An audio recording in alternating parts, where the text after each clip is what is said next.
नर्मदा काव्य मंच, जुगनुओं का उजाला और मुक्तक संग्रह। आज 7वां पृष्ठ। ज़्यादा भूमिका बनाने की आवश्यकता नहीं है, आपको मालूम है, जो श्रोता हैं जो रोज़ सुन रहे हैं और मुक्तकों का आनंद ले रहे हैं। पर कुछ तो अपने आलस्यवश, कुछ ईर्ष्यावश और कुछ प्रेमवश भी प्रेम में डूब जाते हैं, तो फिर वो कोई उत्तर नहीं देते, ना कोई प्रतिक्रिया देते, ना कहाँ सुनते ज़रूर हैं। और कभी मिल जाते हैं रास्ते में, क्या वाह वाह गुरुजी बहुत अच्छा बहुत अच्छा। हो सकता है मेरा मन रखने के लिए कहते हो, हैं उनको पसंद नहीं आते हो। पर भैया ये तो जो है मंच खुला मंच है, नर्मदा का मंच।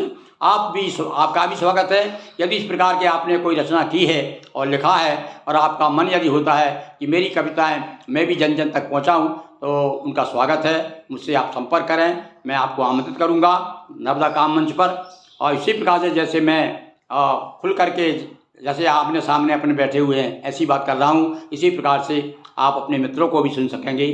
तो सुनिए, आज जुगनुओं से उजाला मुक्तक संग्रह का 7वां पृष्ठ।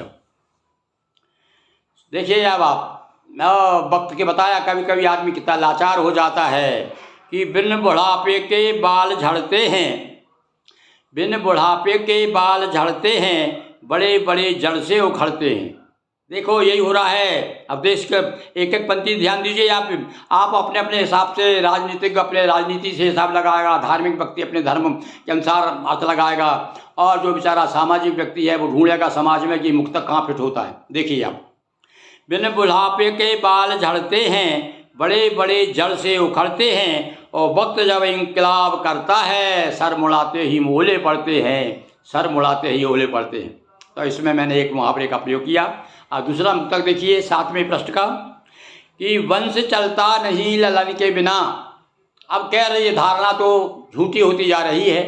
अब तो हम मानने लगे हैं कि भैया बेटी हो है बेटा है, कोई किसी से नहीं है हेटा।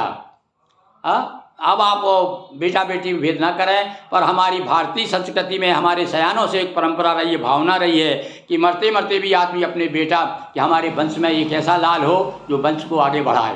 तो वही बात मैंने इसमें कही है कि वंश चलता नहीं ललन के बिना, काठ चलता नहीं अगन के बिना, और दूर मंजिल को समझने वालों, काम बनता नहीं लगन के बिना। दूर मंजिल को समझने वालों, काम बनता नहीं लगन के बिना। वही बात मैंने आगे कह चुका हूँ 4, 5वें पृष्ठ में, कि लगन से सरकना भी चलने से बेहतर है। तो ये मुक्तक हुआ। अब आगे का देखिए, कि जुगनू जागे प्रकाश हो न सका। वैसे जुगनुओं से प्रकाश होता नहीं है, पर फिर भी मैंने प्रयास तो किया है, जुगनुओं से उजाला करेंगे। पर यही बात मैं जो सच्चाई है वो बता रहा हूँ कि जुगनू जागे प्रकाश हो न सका, और तारे चमके प्रभात हो न सका। तारे चमके, कितने तारे हैं, किंतु क्या उनके झिलमिलाने से सवेरा होता है? हाँ, सवेरा कौन करता है? सुनिए 4 पंक्ति। तो जुगनू जागे प्रकाश हो न सका, तारे चमके प्रभात हो न सका, और खूब कोशिश की बिना सूरज के, चांद भी नभ का गात धो न सका। चांद भी नभ का गात धो न सका। यहाँ पर मैं बताइए कि सूर्य सूर्य होता है, और चाहे चंद्रमा कितनी ताकत लगा ले। तो आगे देखिए, बरसने को तो ओस कन बरसे। यहाँ पर थोड़ा सा अध्यात्म में आ गया है। देखिए आप, बरसने को तो ओस कन बरसे, आँख के असु नीर बन बरसे। बरसने को तो ओस कन बरसे, आँख के असु नीर बन बरसे, और राधा वसुंधरा प्यासी ही रही, आकर जब तक न श्याम घन बरसे। आकर जब तक न श्याम घन बरसे। और आगे के 2 मुक्तक और, हाल क्या तुमको सुनाए अपना।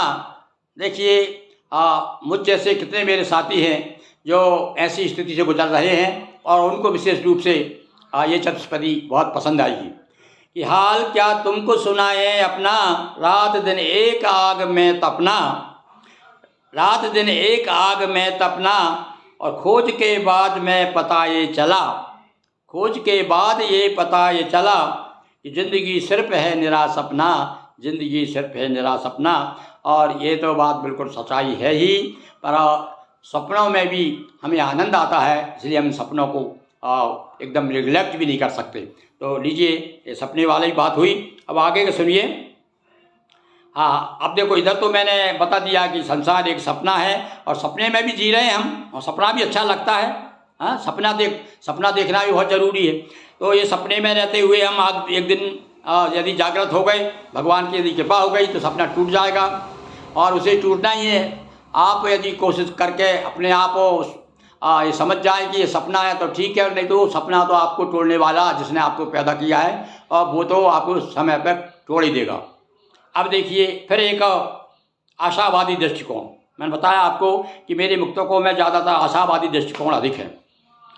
बदन पर आते जाते रंगों का, यह भी मैं विशेष रूप से हमारे जो पेंशनर हैं, जब उनकी कभी हम समागम होता है उनके साथ बैठने का, और कभी गोष्ठी वोष्ठी होती है, तो मैं अपने पेंशनर बंधुओं को जो सेवानिवृत्त हैं उनको ये सुनाता हूँ उत्साह के लिए कि भाई मैं भी पेंशनर हूँ, पर देखिए आप, ये वदन पर आते जाते रंगों का, सुडोल मान सल चल अंगों का, उम्र सीमा कभी नहीं होती, जवानी नाम है उमंगों का, जवानी नाम है उमंगों का। और ऐ मुक्तक, हमारे एक और बड़े स्नेही हैं और बड़े काव्य प्रेमी हैं। देखो, यदि आप जिस रास्ते पर चलो तो उस रास्ते पर बहुत से सहयात्री मिल भी जाते हैं, पर चलना तो शुरू करें आप। तो आज भी ऐसा नहीं है कि कविता लोग कवियों के उपहास जरूर करते हैं, कहते हैं आजकल कोई कविता नहीं पढ़ता, अरे काय को व्यर्थ परिश्रम कर रहे हैं। पर नहीं बंधुओं, हम कह रहे हैं कि 10 में से एक आदमी भी हमारी कविता पसंद करता है तो हम सोचते हैं हमारा श्रम सार्थक हो गया। तो हमारे एक और बड़े परम स्नेही हैं प्रदीप यादव, ये होमगार्ड में थे और यहाँ नर्मदापुरम में अभी भी अपनी सेवाएं दे रहे हैं। ये मुक्तक उनको बहुत पसंद है, तो मैं एक बार फिर से सुनाता हूँ, आप भी आनंद लीजिए इसका और देखिए। यदि आप इस प्रकार से मुझे प्रोत्साहित करेंगे, टिप्पणी में अपना नाम देंगे, तो मैं यहाँ मंच से बताऊँगा कि कौन कौन ने भाई इसको पसंद किया है। और हाँ, ईमानदारी से अपनी प्रतिक्रिया दीजिए, आपको पसंद नहीं आता वो भी लिख दीजिए। मैं आपका उल्लेख करूंगा कि फलाने व्यक्ति को इन पंक्तियों पर ऐतराज़ है। यदि कोई ऐतराज़ हो वो भी बताइए, मैं आपको इस मंच से आपको बराबर उनका नाम का उल्लेख करूंगा। जैसा कि मैंने अभी हमारे एक जो इस मुक्तक को पसंद करने वाले हैं भाई प्रदीप यादव, उनका नाम उल्लेख किया। तो सुनिए आगे। बदन पर आते जाते रंगों का, सुडोल मान सल चल अंगों का, उम्र सीमा कभी नहीं होती, जवानी नाम है उमंगों का, जवानी नाम है उमंगों का। बहुत बहुत धन्यवाद। और ये जुगनुओं से उजाला मुक्तक संग्रह का 7वां पृष्ठ समाप्त हुआ। धन्यवाद।